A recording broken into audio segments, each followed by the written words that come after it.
Les bourses de la solidarité du Val-de-Marne ont accompagné depuis leur création, en 1988, environ 2000 projets d'action humanitaire et d'échanges internationaux dans une soixantaine de pays différents. Plus de 14 000 jeunes ont pu ainsi concrétiser leur désir d'agir dans le domaine de la solidarité et de l'aide humanitaire. En 2017, je suis parti à la rencontre de jeunes porteurs de projets pour échanger autour de leurs motivations, leurs attentes, leurs retours et leurs perspectives, mais également des responsables associatifs qui se sont impliqués dans la solidarité internationale. Voici le portrait d'une jeunesse qui a décidé de s'engager, d'agir en France comme à l'étranger pour construire ensemble la vision d'un autre monde.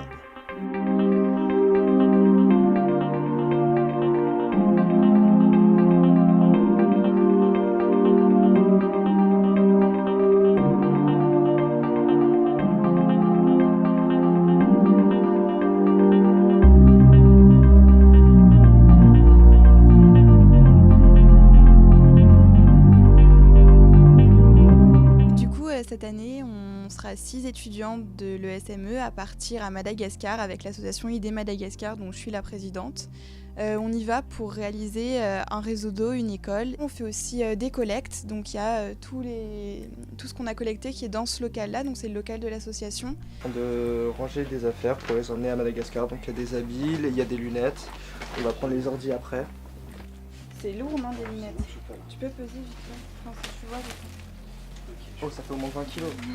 Pour moi, c'est la première fois que je suis parti d'une association humanitaire. Ce qui m'a donné envie, surtout, c'est quand j'entends comment ça s'est déroulé pour les autres, et je me dis que d'un point de vue personnel, ça va beaucoup m'aider, beaucoup m'apprendre, me permettre de grandir. Non, c'est bon. Je vais le faire.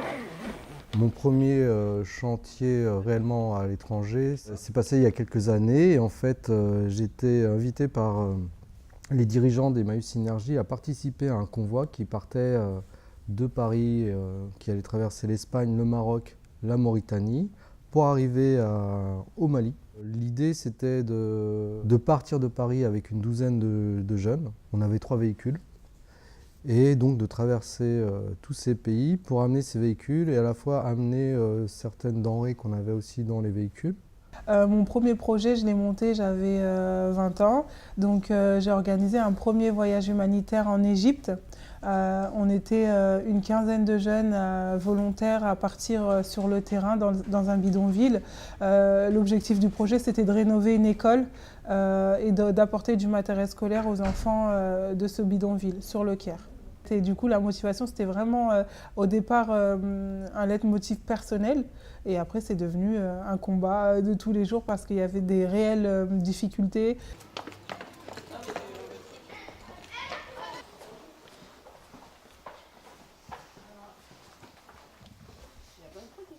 Je m'appelle Konaté Kalidiatou, j'ai 21 ans, j'habite à Vitry-sur-Seine.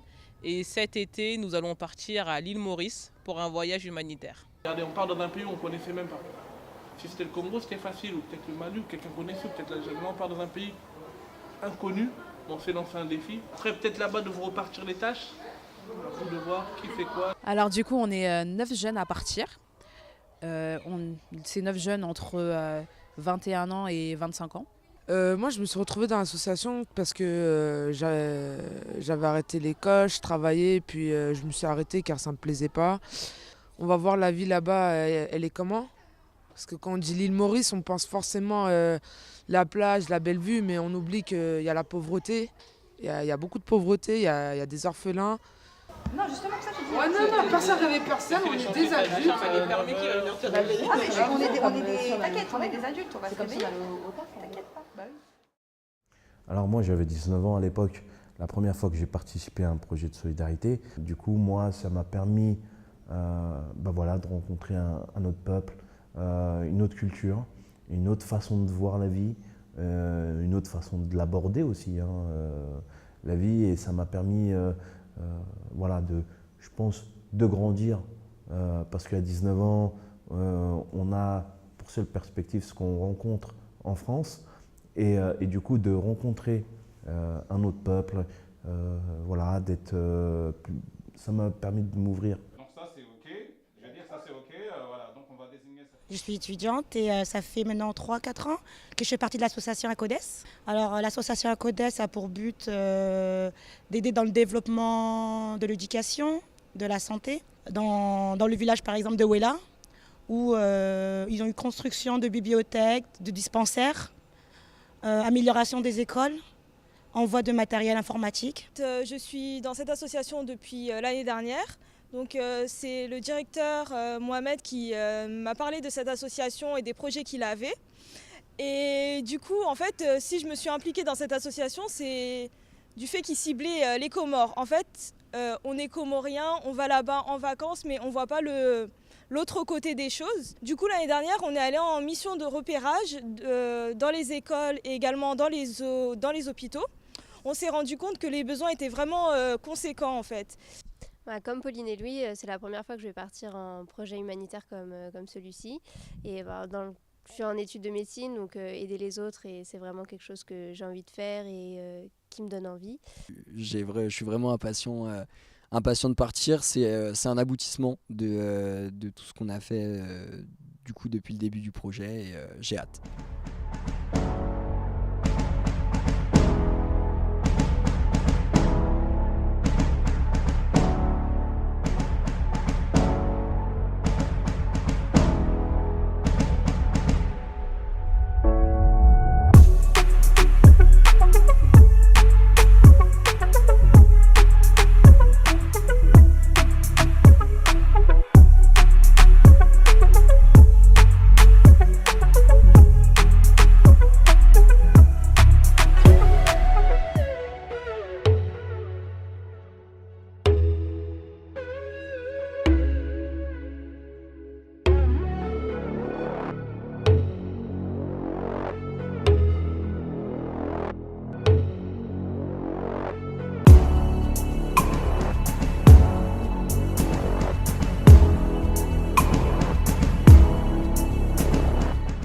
On a traversé la cordillère des Andes avec un col à 4800 mètres. Ça nous a permis de voir des paysages magnifiques. Enfin, c'est toute une collection de paysages différents et incroyables qu'on a pu voir, et c'était vraiment magique. Alors on est très loin, on est à Barranquilla, donc on est à la lisière de la forêt amazonienne au Pérou.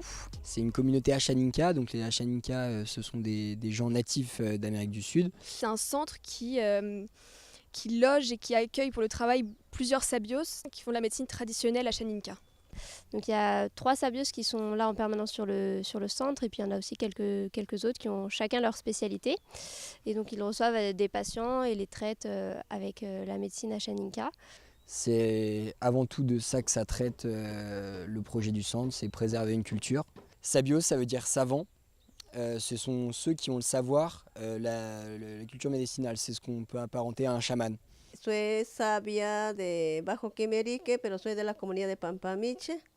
Y bueno, yo trabajo aquí ya con estos 3 años. Bueno, yo lo que hago es aquí curo a las personas y hago tratamientos con las hierbas medicinales. Entonces ahí donde nosotros tenemos plantaciones, sembrados, lo que es de los ancestros. En fait, ils versent le plomb, et en fonction des ondes que ton corps émet, elle va réussir à interpréter ce qui ne va pas dans ton corps, etc. C'est ce qui pourrait s'apparenter à une radio, pour voir un petit peu ce qui ne va pas chez une personne, et pour la traiter ensuite après sur le centre.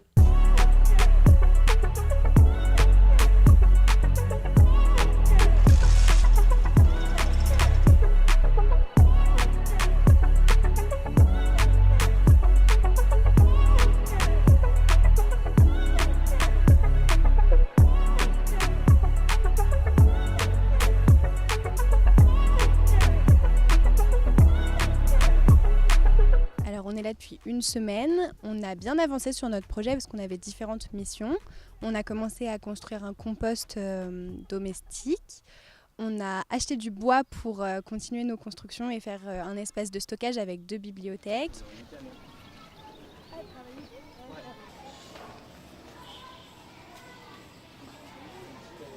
Donc ce matin, on a été à l'école dans une classe d'élèves de 6-7 ans, donc ce qui correspond à peu près au CP-CE1 en France. Et donc c'était le projet de Louis en particulier, de leur apprendre à se laver les mains, leur apprendre comment on peut transmettre des microbes, la contamination et les risques que ça peut avoir.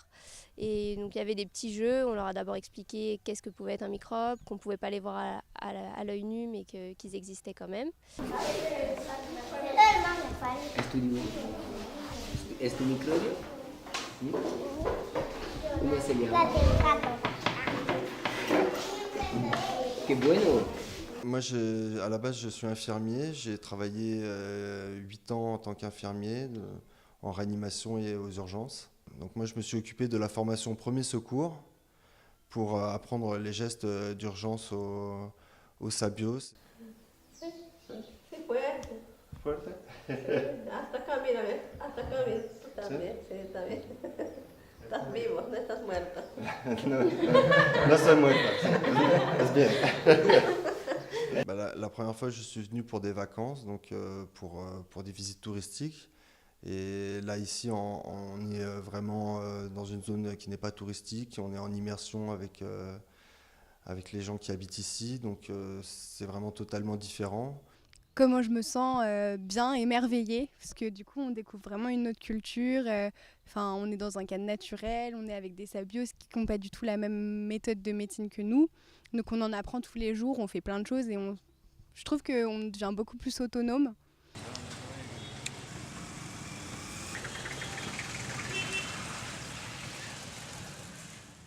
C'est assez intéressant de voir comment est-ce que les gens arrivent à se débrouiller parfois quand il n'y a pas d'eau, quand il n'y a pas d'électricité. Comment est-ce que toute la vie s'organise ici. On s'y fait très vite et on en vient même à se demander si vraiment tout ce qu'on a besoin, tout ce qu'on a en France, on en a vraiment besoin. On se rend compte qu'on a vraiment beaucoup de chance de la vie qu'on a en France, mais d'un autre côté, c'est quelque chose qui nous étouffe parce qu'ici, ils vivent plus simplement, ils sont contents avec un rien et ils sont plus ensemble que nous en fait. Ok. 1, 2, 3.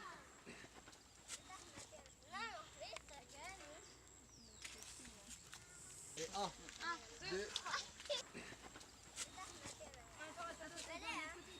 Je suis tout seul, du coup je me Ah ouais, mince. faut faire attention en bas en fait. Allez, c'est bon. À la réception. Ouais, on soulève, on décale. On le lève, on le bouge des trous, on le met un peu plus en avant, ok? Vers nous. Vers vous, ok? 1, 2, 3. Oula. Ouais. Bon, on garde les racines pour le repas de ce soir? Allez. Ça fait une semaine seulement qu'on est là. Et en une semaine, on a déjà vu et fait tellement de choses que je me demande si je vais réussir à tout me rappeler parce que ça dure un mois en tout. Mais en tout cas, il y a une chose qui est sûre, c'est que c'est formateur. Le voyage va être formateur, il va nous marquer, je pense, individuellement chacun.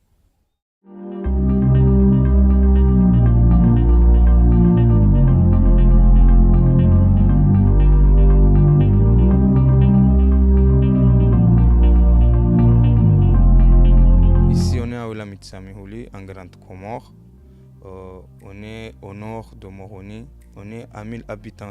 La CODES, c'est une association qui agit en France et aux Comores au niveau de la santé, de l'éducation et au niveau du développement durable. Et bien depuis qu'on est arrivé, nous sommes partis donc dans les différents villages. Nous nous sommes tous réunis, nous avons demandé certains besoins qu'il faudrait qu'on leur puisse leur donner. Donc en fait, dans chaque village, nous avons des correspondants. Donc moi, je suis originaire de la ville de Mvouni. Donc mon correspondant, c'est mon oncle.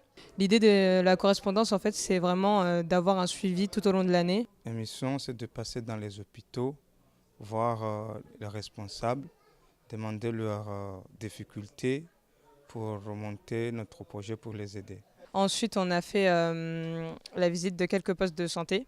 Les besoins sont vraiment énormes. Et puis, on a pu aussi aller dans un poste de maternité.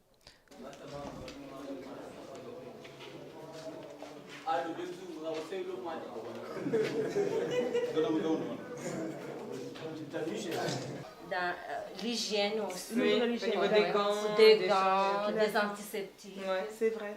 Des serpillères. On a tout avec les puéricultrices prennent les bébés et les mettent dans un endroit pour les faire. Vous n'avez pas. C'était la mairie. Mais au passeport, on a réhabilité. Donc nous a envoyé d'autres médicaments pour débuter. D'accord. Vous avez aucun appui du ministère de la Santé? Vous n'êtes pas en partenariat? Vous n'avez pas de contact? Non. Aucune? D'accord.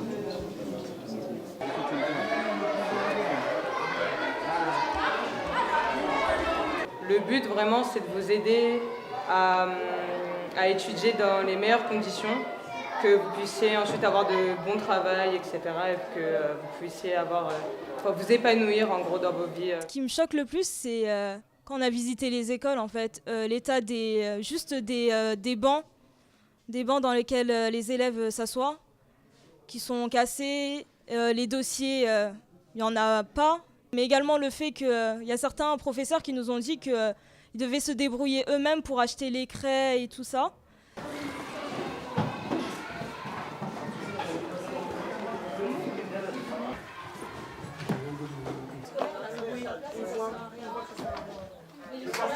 Aujourd'hui, on s'est retrouvés dans la bibliothèque de la ville de TJ.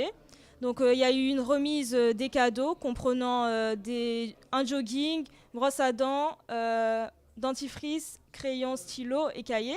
Alors j'ai décidé de m'impliquer parce que je suis née ici, donc j'ai connu ces conditions-là, des conditions difficiles parfois, et c'est parce que je suis partie en France que j'ai connu le confort et comment ça se passait en France que j'ai eu l'idée je me suis dit peut-être que mes frères, mes cousins et les enfants qui sont ici voudraient avoir ce confort-là aussi. Dans la maison, on n'a pas forcément un bureau pour travailler, on n'a pas forcément un lieu pour travailler. Donc les bibliothèques aux Comores, en tout cas, c'est un lieu de travail, c'est un lieu pour apprendre encore plus. Les Comores, c'est une très belle île. Il y a énormément de richesses, mais en venant ici, au niveau de l'environnement, les déchets, ça m'a énormément choquée.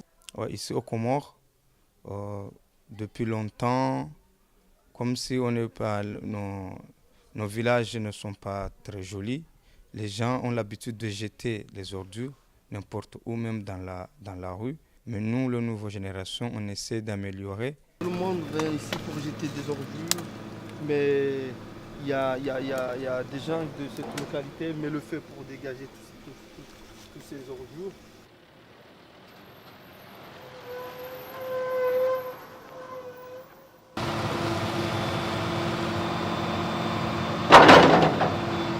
Là, maintenant, on fait des travaux de route. Le quartier fait des cérémonies de mariage. Il collecte des fonds pour goudronner les routes de leur quartier. Ouais, ce sont les habitants eux-mêmes qui financent le projet de la route.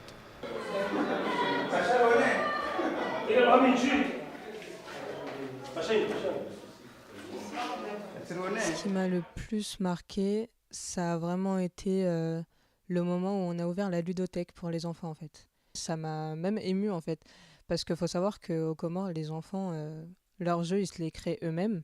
Eux, ils jouent avec des pierres, ils jouent avec des billes. Ça, c'est vraiment les billes, c'est un luxe. Ils jouent avec des ballons qu'ils fabriquent avec des feuilles de bananier. Alors donc, quand ils ont vu des vrais jeux, pour eux, c'était un rêve pour eux. Donc, ils sont tous sautés là-dessus. Et ça va nous interpeller maintenant donc, de pouvoir avoir des jeux ou des jouets pour pouvoir les donner à la suite. On a pu voir vraiment le bonheur sur les visages et ça fait du bien.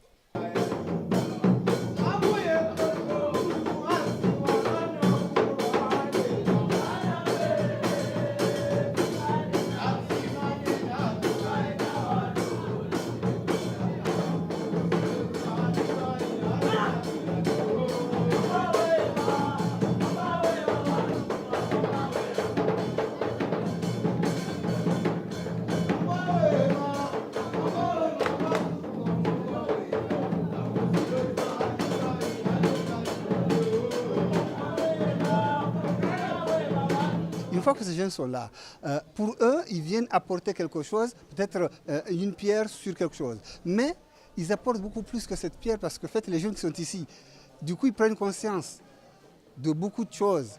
Ça les réveille et ça les consolide et ça leur donne plus confiance en eux sur ce qu'ils font et ça leur donne beaucoup plus confiance en l'avenir.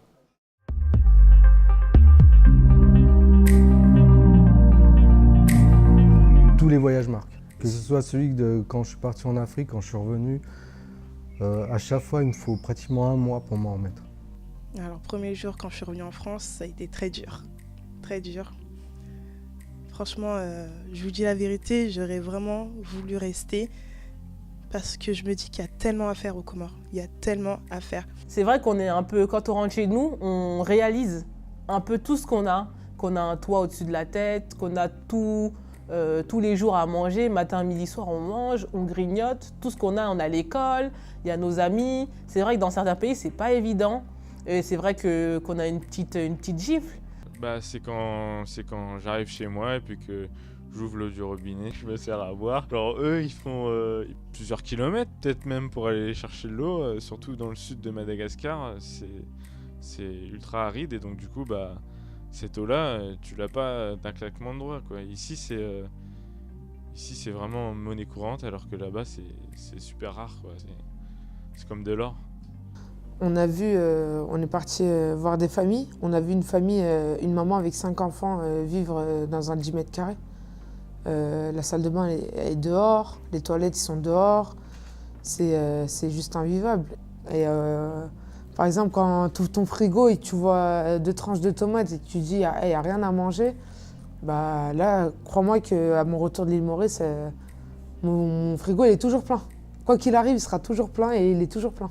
Si personne n'agit aujourd'hui, il n'y a personne qui agira demain. Donc du coup, c'est bien de prendre les choses en main et de se dire que maintenant on a grandi, on doit agir, quoi. Ça a été un premier déclic pour me rendre compte que moi-même je pouvais devenir acteur de ces projets, que moi-même je pouvais partager mon expérience avec d'autres. C'est comme si tu changes quelque chose. Dans le quotidien, quel que soit l'individu, ça va lui faire du bien parce que c'est l'ouvrir en fait. C'est l'ouvrir à d'autres horizons et c'est une richesse parce que ça le nourrit lui pour son avenir en fait. Et c'est ça qui m'a marqué parce que j'ai changé. Du jour au lendemain, j'ai changé. Quand je suis rentrée ici, j'avais envie de changer le monde, quoi. J'avais qu'une envie, c'était de repartir, redonner un peu de ma personne pour pouvoir recevoir, parce qu'en réalité on donne pas, on reçoit tellement que c'est ça qui m'a frappée, moi. C'est un truc de malade parce que tu grandis directement, tu grandis en 10 jours. En 10 jours, tu comprends à peu près la vie, tu comprends la chance que tu as.